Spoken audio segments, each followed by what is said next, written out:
As the first bombs fall and the attack on Iraq gets underway, the president speaks to the nation. Good evening. Earlier today, I ordered America's armed forces to strike military and security targets in Iraq. Their mission is to attack Iraq's nuclear, chemical, and biological weapons programs. Saddam Hussein must not be allowed to threaten his neighbors or the world with nuclear arms, poison gas, or biological weapons. But some felt the war wasn't justified. They pointed out that other nations also had weapons of mass destruction. President Clinton responded. Other countries possess weapons of mass destruction and ballistic missiles. With Saddam, there's one big difference. He has used them, not once, but repeatedly. And I have no doubt today that left unchecked, Saddam Hussein will use these terrible weapons again. For years, the Clinton administration never stopped reminding the public about Saddam Hussein's weapons of mass destruction. National Security Advisor Sandy Berger made it clear. He will rebuild his arsenal of weapons of mass destruction.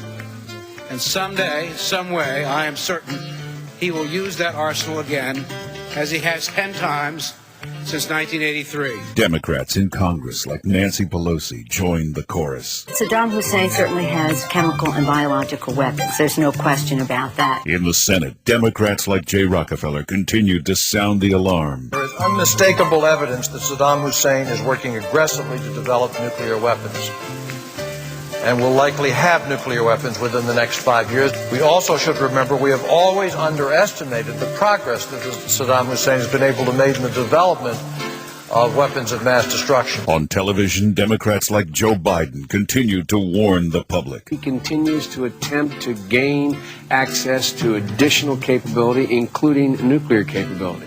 There is a real debate how far off that is, whether it's a matter of years or whether it's a matter of less than that. But some wondered, couldn't the Democrats find another way to disarm Saddam Hussein without regime change? On Meet the Press, Tim Russert asked the First Lady. Do you believe we could have disarmament without regime change? I doubt it. I can support the president. I can support an action against Saddam Hussein because I think it's in the long-term interests of our national security. But some didn't agree with Hillary Clinton. Some said, why not inspections? Why not give the inspectors more time? President Clinton responded. The inspectors are saying that even if they could stay in Iraq, their work would be a sham. Saddam's deception has defeated their effectiveness. Instead of the inspectors disarming Saddam, Saddam has disarmed the inspectors. But many continued to ask, was regime change really necessary? The hard fact is that so long as Saddam remains in power, he threatens the well-being of his people, the peace of his region, the security of the world.